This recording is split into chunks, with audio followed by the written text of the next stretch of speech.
حضرت علی کا فرمان ہے کہ جب میں اللہ سے بات کرنا چاہتا ہوں تو میں نماز پڑھتا ہوں، اور جب میرا جی چاہتا ہے اللہ مجھ سے بات کرے تو میں قرآن پڑھتا ہوں۔ یہ اللہ کا پیغام ہے، اللہ کا خط ہے۔ میں رائمنڈ میں پڑھا ہوں اور وہی ٹائم میرا گزرتا ہے، تو جو فارنرز آتے ہیں نا، باہر ملک کے لوگ، ان کو جماعتوں میں بھیجنا یہ میرے ذمے رہا کچھ عرصہ۔ تو ایک مولانا صاحب آئے وہاں سے، امریکہ سے، انڈین تھے لیکن سیٹلڈ تھے، پاسپورٹ تھا۔ کہنے لگے بھائی طارق جمیل میں بہت پریشان ہوں، میری بیوی کا خط نہیں آ رہا، 4 مہینے ہو گئے، اس میں یہ ٹیلی فون وغیرہ نہیں ہوتے تھے، خط نہیں آ رہا، بہت پریشان۔ میں نے کہا کوئی نہیں، آ جائے گا، آپ سفر میں ہیں۔ تو کوئی 10-15 دن گزرے تو میں نے دیکھا وہ لیٹے ہوئے تھے اور مسکرا رہے تھے، اور ایک پیپر ان کے سینے پر پڑا تھا۔ میں نے کہا مولوی یوسف لگتا ہے بیگم کا خط آ گیا۔ کہنے لگے ہاں آ گیا۔ ایک بیگم کے خط نے ان کو پریشان بھی کیا، آئے تو خوش کیا۔ یہ خط آپ کے ہر گھر میں پڑا ہوا ہے، لیکن نہ بڑا اٹھا کے دیکھتا ہے، نہ بڑی اٹھا کے دیکھتی ہے، نہ چھوٹا دیکھتا ہے، نہ چھوٹی دیکھتی ہے کہ اللہ کیا کہہ رہا۔ دوسری چیز جو اللہ نے میرے نبی کو دی، کائنات کی آفاقی موج ہے، یہ 2 آفاقی موج سے ہیں، وہ ہے معراج، کہ ایک آنے والے دور میں جو لوگ اسپیس میں جائیں گے ان کو بڑا مانا جائے گا، کمال کر دیا، اسپیس پہ چلے گئے، چاند پہ چلے گئے، مریخ پہ چلے گئے۔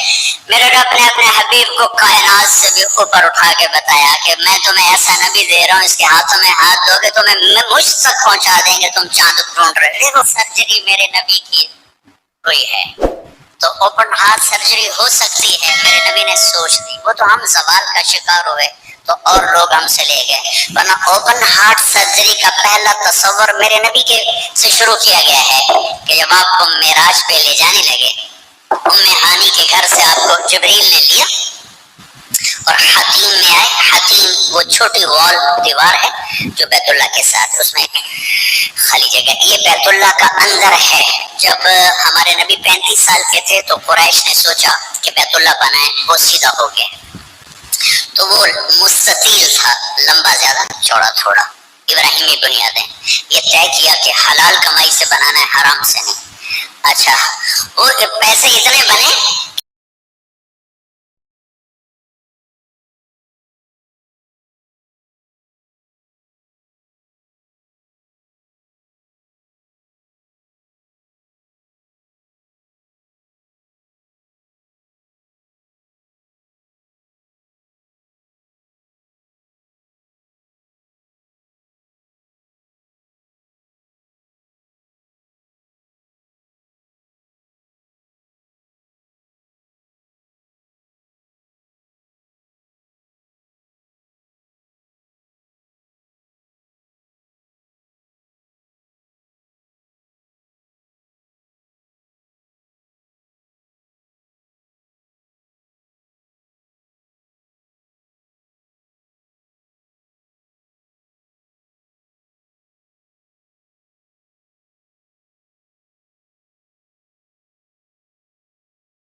دوستوں، دین کی بات دوسروں تک پہنچانا بھی صدقے جاریہ ہوتا ہے، تو اس ویڈیو کو زیادہ سے زیادہ شیئر کریں تاکہ لوگ صحیح دین کو پہچان سکیں، صحیح دین کو جان سکیں، اور انشاءاللہ تعالی اس ویڈیو کو شیئر کرنے کا ثواب بھی آپ کو ملے گا۔ تو اس ویڈیو کو ضرور شیئر کریں، اور آپ کو یہ ویڈیو پسند آئی ہو تو اس ویڈیو کو ضرور لائک کریں، اور اس طرح کی ویڈیو کو اور آگے بھی دیکھنے کے لیے ہمارے چینل کو ضرور سبسکرائب کریں۔ السلام علیکم ورحمۃ اللہ وبرکاتہ۔